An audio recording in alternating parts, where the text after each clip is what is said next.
Habari zenu ndugu zangu na dada zangu wa kutoka kaunti yangu, kaunti 005, kaunti ya Lamu. Ni mimi wenu JM Gakonga nikiwasiliana na nyinyi tena kwa mambo muhimu. Leo hii ninataka kuzungumzia vision ya education ambayo nimesema nimemaliza vision ya education ya Lamu, vile masomo, elimu na education itakwenda in the future for the next 50 years. Vision iko tayari. Tunataka ianze Lamu alafu isambae Kenya nzima. It is a vision for the country. But wacha tutumie Lamu as a benchmark. Wengine wawe wakija kujiangalilia because I understand very well what I'm talking about.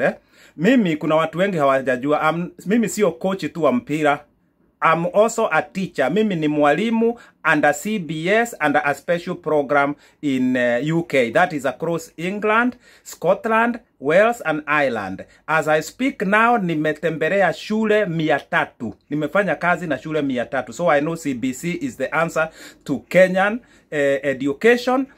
Lakini ile CBC inataka ibadilishwe 20% and that is where I want to contribute to give direction ama to give advice for our proposal, whatever you want to call it. My vision is about that. Then my vision is about how hakuna mzazi atalipa school fee. Wazazi wote watasomeshewa watoto bure Kenya nzima. Ianze Lamu, iende mbele huko. It is possible, pesa ziko, the government can afford, hata the government of Lamu can afford. Hizo pesa ziko, the only thing we need to do pale Lamu County is to look how the budget can be trimmed. I'm happy to speak to the county about this, to speak to the governor, so that we can find how this budget can be trimmed for things that are not necessary, they can wait. Lakini hapa kwa watoto wasikose kwenda shule kwa sababu ya school fee. Mimi nilipokuwa mtoto nimesomeshwa na Catholic fathers. Wale missionary pale Mpeketoni ndio wamesomesha familia yetu.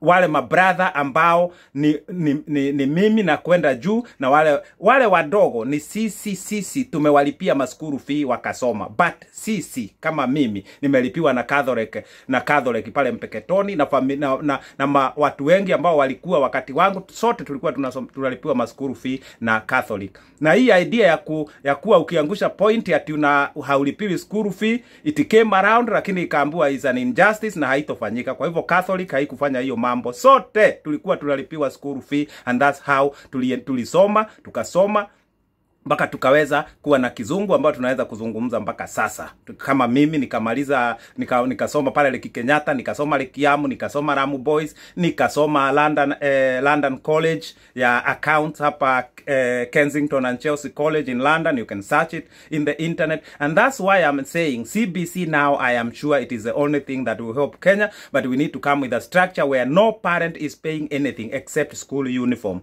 That is in the vision already. I want to talk about school dropouts. Nimesema mtu aliachia shule standard 3, aliachia form 2, aliachia standard 8, huyo mtu yuko capable kupata degree using the new system. Kwa mfano, mtu ni veti amekuwa akilima mbuzi na ng'ombe Mpeketoni kwa miaka 20. Huyo mtu ana akili nyingi hata kuliko veterinary. Kwa nini hatuwezi kumstreamline akasomea single subject hii ya veterinary, akaletewa vitabu na mitihani akasoma, akaendelea na hiyo mpaka akatoka na degree ya veterinary? Tusimpeleke form 4 sijui nini, to concentrate na ile specialization yako na. That is how Europe wanasoma. That's how China wanasoma. Hawatupi watu. Sisi wa Kenya mtu asipofika form 4 huyo ni takataka. We are destroying our people through our education system. That is what vision is about. Kama wewe ni uliachia standard 2, standard 3, you will find a way to get a diploma, a certificate or a degree or even masters. That is the vision is talking about that. We shall throw no one. Every human being is useful and will be useful to the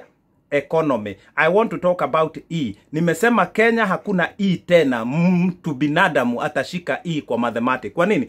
Kwa nini haujawahi jiuliza hakuna mzungu ana E? Hujawahi kutana na mzungu ana E? Kwani wazungu ndio wana akili gani? It is about the system. Wazungu wametengeneza system yao. Wakifika form 2, kama wewe uko sharp na mathematics, unaenda darasa fulani ambao utasoma mathematics yale ya hali ya juu ya kuwa ma accountant, ma pilot. Kama hauelewi mathematics, unaenda darasa nyingine unasoma mathematics ambayo inaitwa foundation math, mahesabu ya maisha. Sio lazima usome mahesabu sio ya Pythagoras, sio ya calculus equation ambayo hata kusaidia kwa maisha, yanakufanya uanguke mitihani, yanakuja unapata E. It is not necessary. It will be eliminated from the Kenyan school programs. From my vision. Sitaki kuwatupia bundles zenu sana. Kuna mengi ya kuzungumza, tutazungumza, lakini Saturday itakuja nitashare na nyinyi ile summary ya vision ya education. Aluta continua wa Kenya, we can liberate ourselves, but we need to think outside the box na tuache machungu na hasira za kisiasa. Siasa zinakuja na zinaenda. Gojeni tutungumze mambo ya uchumi, mambo ya kujiendeleza, mambo ya mahospitali, mambo ya masomo. Siasa zitakuja 2027, wa kuchaguliwa achaguliwe, wa kuanguka aanguke, na maisha yataendelea. For me, I want to speak about progressive and development. 10% politics, 90%